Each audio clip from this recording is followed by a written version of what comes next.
I am at Ilmasin Primary School, Ngong Hills, Kajiado County. And this could pass for an ordinary primary school. Of course, we are going about our studies as usual.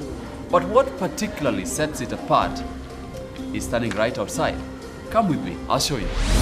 Now this mesh behind me is actually a fog harvester. And the pupils of this school are in their own rights rainmakers, condensing low-lying clouds into water for their daily use. According to estimates, only 3% of the world's water is drinkable. And now Professor Bansi Mati, whose brainchild this project is, thinks this is a natural solution as we seek to increase that small percentage. Now this is the part I love. The net comprises both hydrophilic, which is water attractant surface, and hydrophobic surface, which is water repellent. When the thick air blows, the tiny water droplets in the fog are trapped in the hydrophilic surface and then roll off the repellent surface and into the gutter.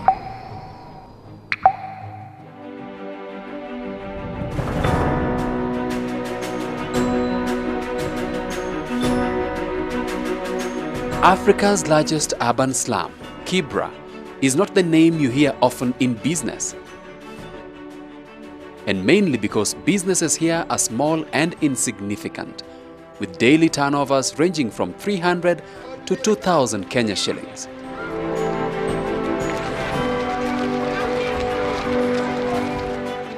From the street-side sellers, the kiosks and stalls in every corner, to the schools and hospitals, they have a common problem.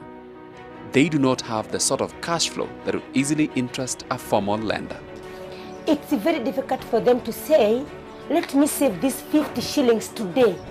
The house is waiting for this lady or old man to pay the rent, school fees for the children, food, water.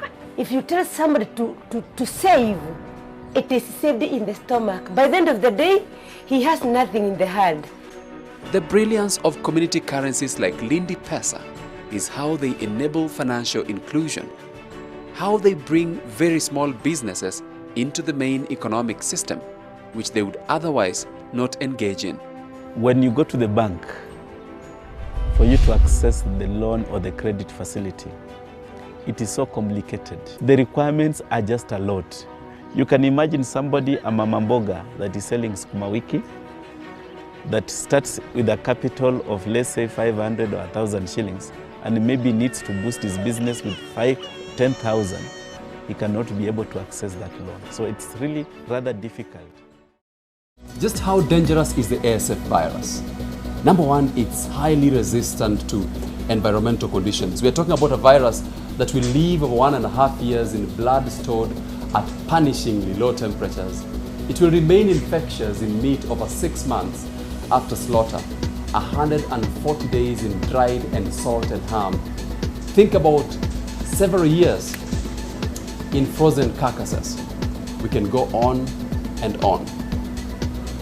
Unknowingly, farmers can transmit the disease because in the early phases of the disease where the infected animals are shedding the virus, the disease can be spread. I am at the very heart of livestock science in East and Central Africa, the International Livestock Research Institute, ILRI, in Nairobi, and we are about to introduce a phenomenal assembly of existing technologies to provide local solutions.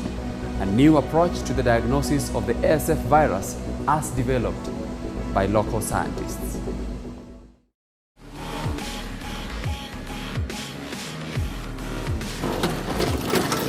Woo! I am at nowhere really. I actually don't know.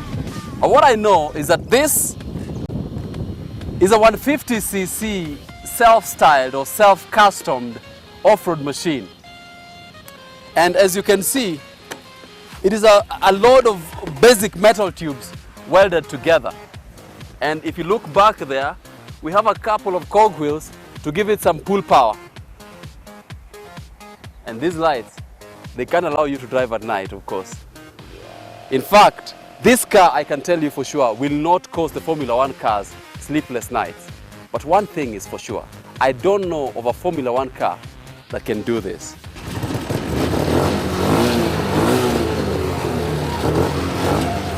In a drift, the buggy is an absolute delight. It has a firm assurance of stability, obviously because of its low center of gravity. The rear wheels sway willingly to the left or to the right at the wheel of the driver, as the front wheels hold firm as you steer, feeling much more like a fulcrum, holding all the weight as you decide which side and how fast.